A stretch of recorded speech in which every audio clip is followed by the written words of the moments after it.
2012 when he was shot and killed by George Zimmerman. Valerie Bell's son, Sean, died in a barrage of bullets by New York City police in 2006.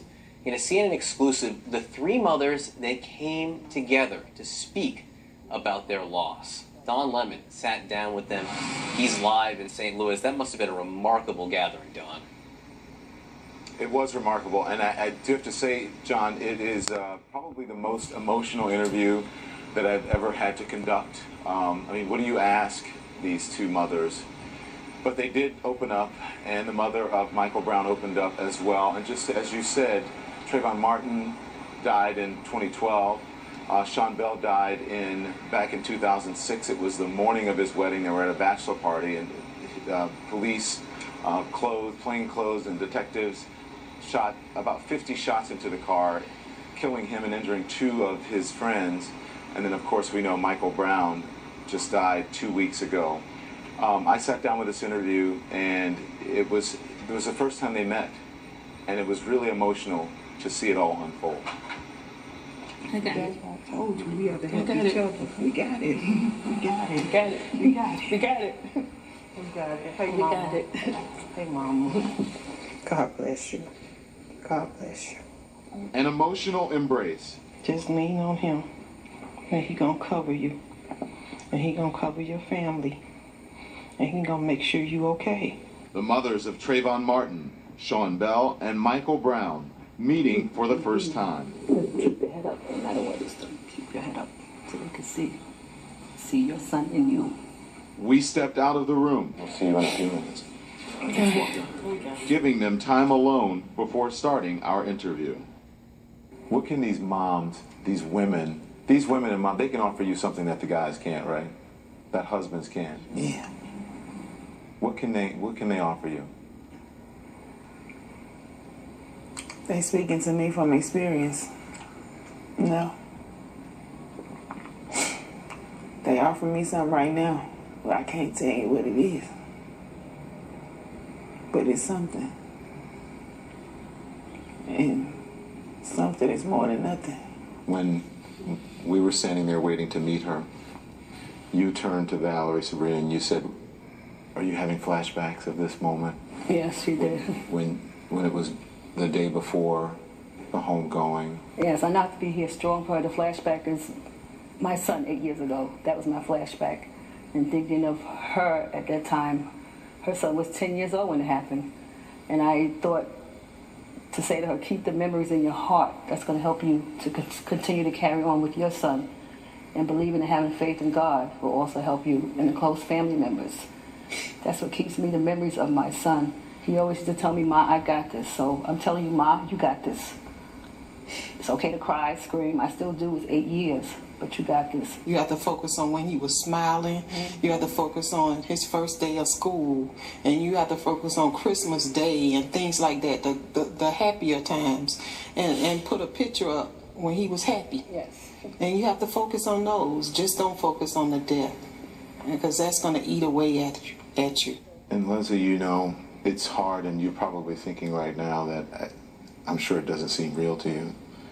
But these ladies are examples that you can survive this. And I don't know, I can't, maybe I'm not putting in the right words, but can you ever be whole again?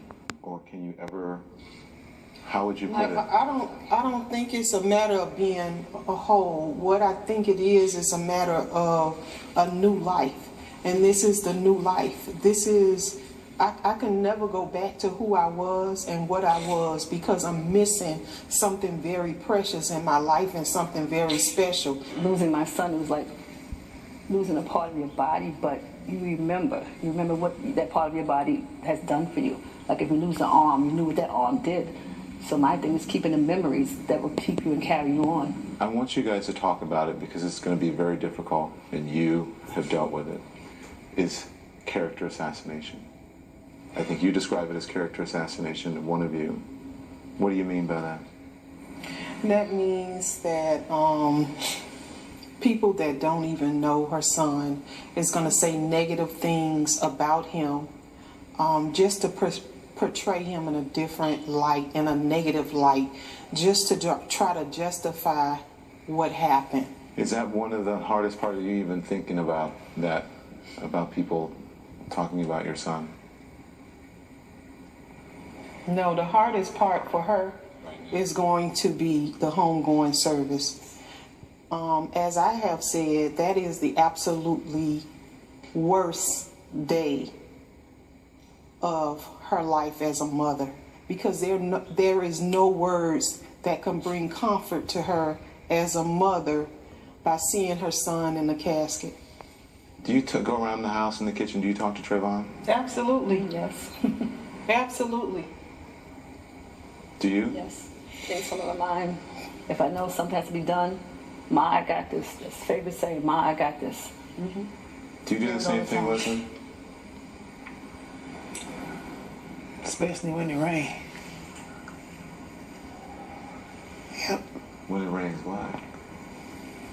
Something about the rain.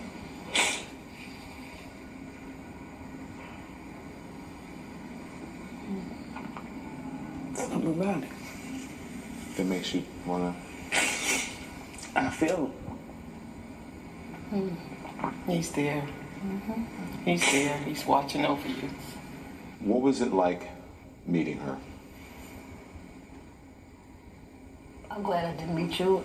It brought back memories for my son, and I just thought of your son. It's hurtful, but at the same time, it's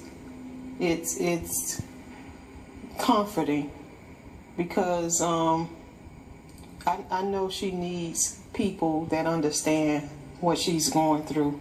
And Leslie, what was it like meeting these ladies? They've been saying everything, how they feel about you.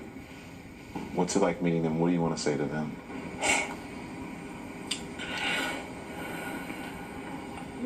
I'm sorry you had to go through it. I'm sorry about yours too.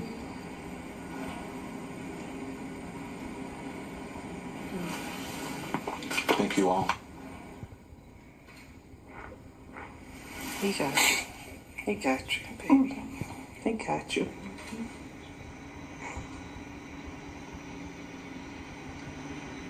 I thought it was showed extraordinary strength that she conducted this interview after just coming from the funeral home and seeing her son for the first time and making sure that his body was the way she wants it to be. They told us that it's going to be a closed casket ceremony. And I just, when I asked her, you know, what she wanted to say to those ladies, and she turned to them and she said, I just want to say that, you know, I'm sorry that you had to go through this. Imagine that. Imagine her saying she's sorry to them. It was just, it's heartbreaking. And regardless of how you feel about this case, you know, whose side you're on, if you want to pick sides, the officer side or Mike Brown's side, no mother should ever have to go through this.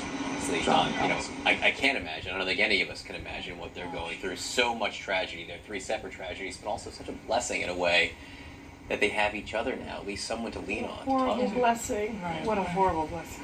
Yeah.